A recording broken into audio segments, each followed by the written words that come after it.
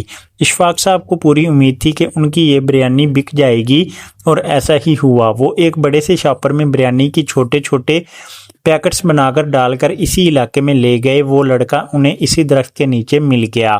وہ مسکرا رہا تھا۔ اشفاق صاحب نے کم پیسوں کے عوض ایک ایک بریانی کا شاپر کئی لڑکوں میں تقسیم کر دیا۔ وہ لڑکا بھی اپنے ساتھ اپنے دوستوں کو لایا تھا۔ تھوڑی ہی دیر میں بریانی کے سارے شاپر فروخت ہو چکے تھے، مگر مزید لوگ اشفاق صاحب سے بریانی کی ڈیمانڈ کر رہے تھے۔ اشفاق صاحب کو بہت خوشی ہوئی، ایک دن میں اتنی اچھی خاصی آمدنی ہو گئی تھی۔ اگلے دن پھر انہوں نے اسی طرح کیا۔ چند دن گزرے تو اشفاق صاحب کی دھوم پورے علاقے میں مچ گئی۔ یہاں چھوٹے بڑے سارے ورکر ہی لنچ بریک میں ان کی بریانی کا انتظار کرتے رہتے۔ اشفاق صاحب خود تو بوڑھے تھے اور وہ اتنی بھاگ دوڑ نہیں کر سکتے تھے۔ تھک ہار کر انہوں نے ایک چھوٹا سا لڑکا اپنے پاس ملازم رکھ لیا، جو دوپہر کے وقت ایک تھیلے میں بریانی کے شاپر وہاں لے جاتا اور سارے لڑکوں میں تقسیم کر کے پیسے لا کر اشفاق صاحب کو دے دیتا۔ آمدنی اشفاق صاحب کی سوچ سے کئی زیادہ تھی۔ فاطمہ بھی بے حد خوشی تھی کہ وہ باپ کی کمائی میں اس کا ساتھ دے رہی ہے۔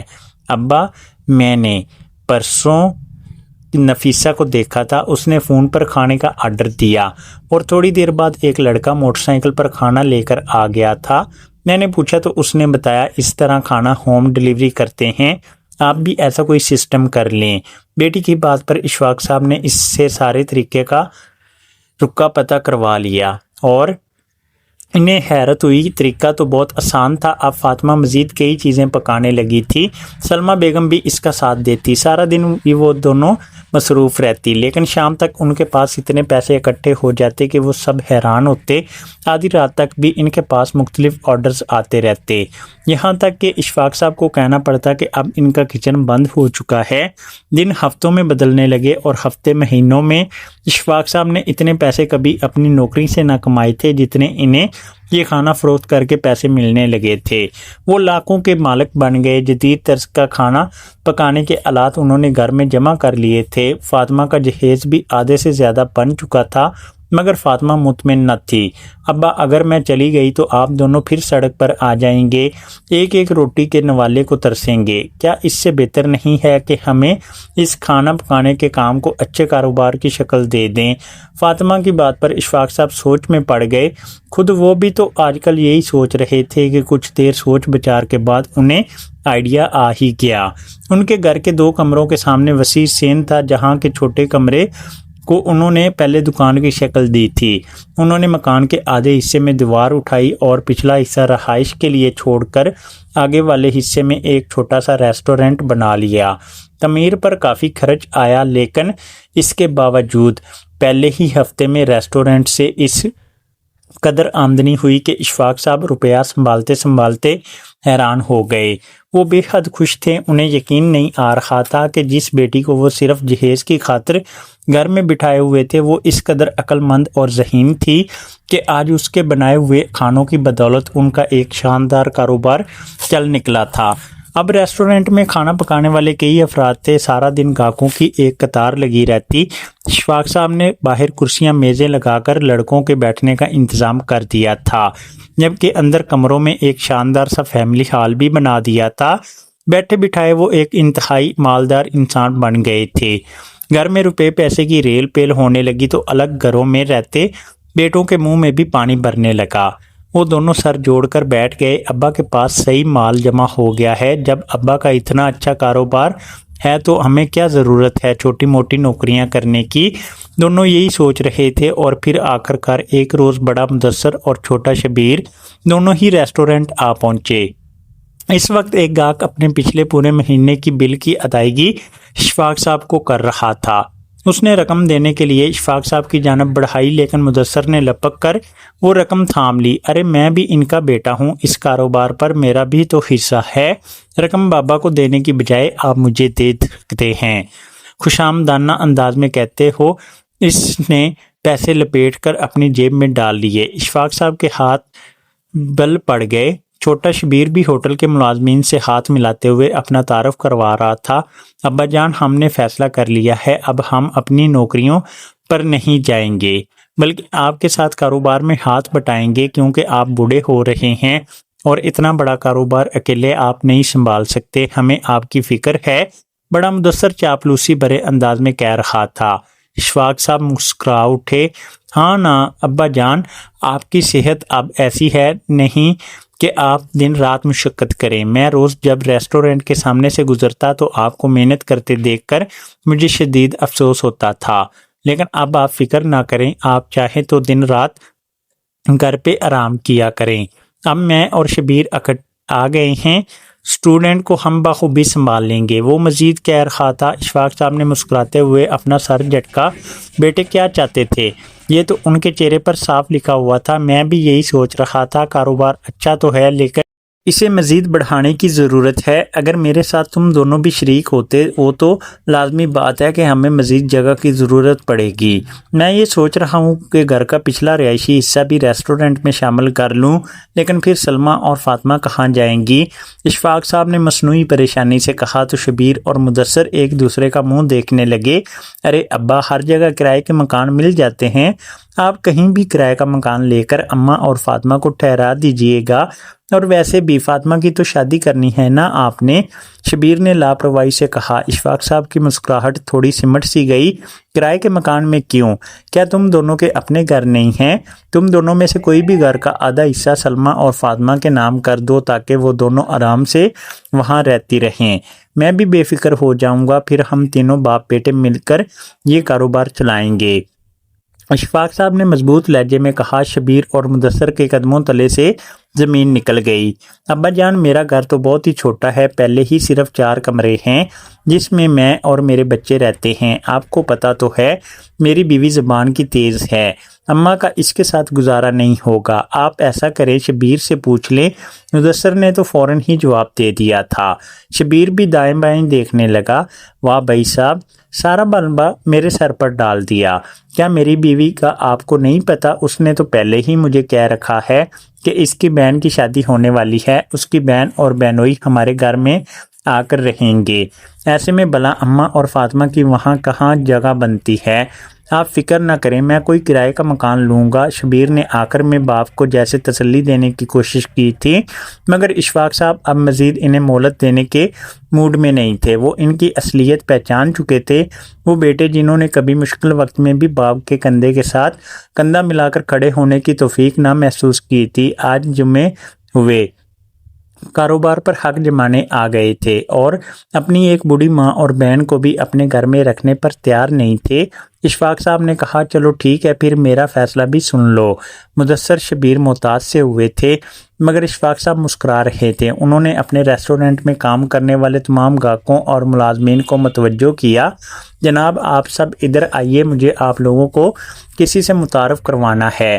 شبیر اور مدثر خوشی سے پھول گئے۔ اب ابا بتائیں گے کہ آپ اس کاروبار میں ہمارا حصہ بھی ہے۔ لیکن جب اشفاق صاحب بولے تو شبیر اور مدثر کے قدموں تلے سے زمین نکل گئی، کیونکہ وہ کہہ رہے تھے یہ دونوں میرے سکے بیٹے ہیں جن کو والدین کسی بوجھ کی طرح لگتے ہیں۔ انہوں نے ہمیں سڑک پر لانے میں کوئی کسر نہ چھوڑی، لیکن اب جب میرا چھوٹا سا کاروبار چل نکلا ہے تو یہ دونوں صاحبزادے چاہتے ہیں کہ میں یہ کاروبار ان کے حوالے کر دوں اور ایک دفعہ پھر سڑک پر جا کر بیٹھ جاؤں۔ اس کے بدلے میں یہ میری بیوی اور جوان بہن کو بھی اپنے گھر میں رکھنے پر تیار نہیں ہیں۔ اس کا صلہ یہی ہے کہ آپ لوگ ان دونوں کی شکلیں اچھی طرح پہچان لیں۔ اگر اس ریسٹورنٹ میں آج کے بعد یہ دونوں داخل ہوں تو میری طرف سے اجازت ہے، آپ ان دونوں کے ساتھ جو مرضی سلوک کریں، چاہے جوتے ماریں یا چاہے ان کا ہاتھ تھام کر انہیں جیل میں پہنچا دیں، مجھے کوئی اعتراض نہیں۔ اشفاق صاحب زہر بھرے لہجے میں کہہ رہے تھے۔ مدثر اور شبیر پھٹی پھٹی نگاہوں سے باپ کو دیکھ رہے تھے۔ یہ آپ کیا کہہ رہے ہیں ابا؟ آپ ہماری بےعزتی کر رہے ہیں۔ مدثر بھن اٹھا، مگر اشفاق صاحب نے ایسے انگلی سے ریسٹورنٹ سے باہر نکل جانے کا کہہ دیا تھا۔ وہ دونوں لڑکے شدید پچھتا رہے تھے۔ انہوں نے باپ سے معافی مانگنے کی بہت کوشش کی، مگر اشفاق صاحب اب دوبارہ انہیں مہلت نہ دینے کا فیصلہ کر چکے تھے۔ مدثر اور شبیر اپنا سام منہ لے کر چلے گئے۔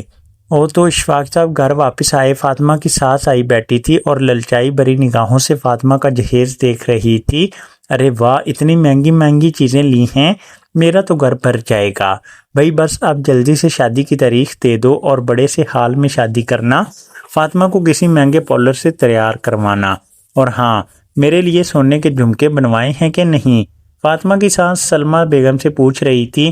سلمہ بیگم مسکرا رہ گئی۔ جتنی بھی ریسٹورنٹ کی آمدنی تھی وہ ساری فاطمہ کی ساس کی فرمائشوں پر پوری ہوتی جا رہی تھی۔ گھر کے حالات بہت اچھے تو ہو چکے تھے، لیکن نہ جانے کیوں ان کے دل کو عجیب وسوسہ سا لگا تھا۔ فاطمہ کی ساس کو صرف روپے پیسے میں دلچسپی تھی۔ وہ جب بھی بات کرتی تو یہی کہتی کہ انہیں جلدی شادی کی ضرورت ہے تاکہ فاطمہ گھر جا کر کام کاج کر سکے۔ ابھی وہ یہی سوچ رہی تھی کہ ان کی نظر اشفاق صاحب پر پڑی۔ ارے آپ آئیے، بیٹھے نا، انہوں نے کہا، لیکن اشفاق صاحب پاس آ کر کھڑے ہو گئے۔ معاف کیجئے بہن، میں اس رشتے سے انکار کرتا ہوں۔ میں فاطمہ کی شادی آپ کے گھر میں نہیں کر سکتا۔ آپ لوگ روپے پیسے کے لالچی لوگ ہیں۔ پچھلے 2 سالوں میں آپ جہیز کی بار بار کئی لسٹیں بنوا چکی ہیں۔ آپ کے نزدیک میری بیٹی کی کوئی حیثیت نہیں ہے۔ سونے کے سیٹ، مہنگے الیکٹرانکس اور بھاری فرنیچر، یہ سب کچھ آپ کی ڈیمانڈ ہے۔ میں اپنی بیٹی کی شادی ایسے لوگوں میں بالکل نہیں کر سکتا۔ اتنا کہہ کر وہ مڑے اور سلمہ بیگم سے بولے، میرا پرانا دوست کل اپنے بیٹے کے لیے فاطمہ کا ہاتھ مانگنے آ رہا ہے۔ لڑکا بہت اچھا اور نیک ہے، اور ان لوگوں کو جہیز میں کوئی بھی دلچسپی نہیں ہے، بلکہ انہیں پڑھی لکھی اور نیک لڑکی چاہیے۔ تم فاطمہ کی شادی کی تیاری کرو، میں وہیں اس کی شادی کروں گا، اشفاق صاحب کہتے ہوئے اندر کمرے میں چلے گئے۔ فاطمہ کی ساس منہ کھولے بیٹھی تھی۔ اتنی بے عزتی پر اسے سخت شرمندگی محسوس ہو رہی تھی۔ اس نے بات سنبھالنے کی کوشش کی، مگر خود سلمہ بیگم بھی اس سے بیزار ہو چکی تھی۔ انہوں نے اسے باہر کا رستہ دکھایا۔ اگلے دن جب فاطمہ کا رشتہ آیا تو اشفاق صاحب سمیت سلمہ بیگم بھی حیران رہ گئی، کیونکہ لڑکا بے حد اعلیٰ تعلیم یافتہ اور بہت نیک تھا۔ اشفاق صاحب نے پوری چھان پھٹک کی تو اندازہ ہوا کہ محلے میں ان کی اچھی شہرت تھی۔ فاطمہ اپنے نصیبوں کے کھل جانے پر بے حد خوش تھی، اور وہ جانتی تھی یہ سب صرف اس لیے ہوا ہے کیونکہ اس نے مصیبت کے وقت اپنے بوڑھے باپ کا ساتھ دیا تھا۔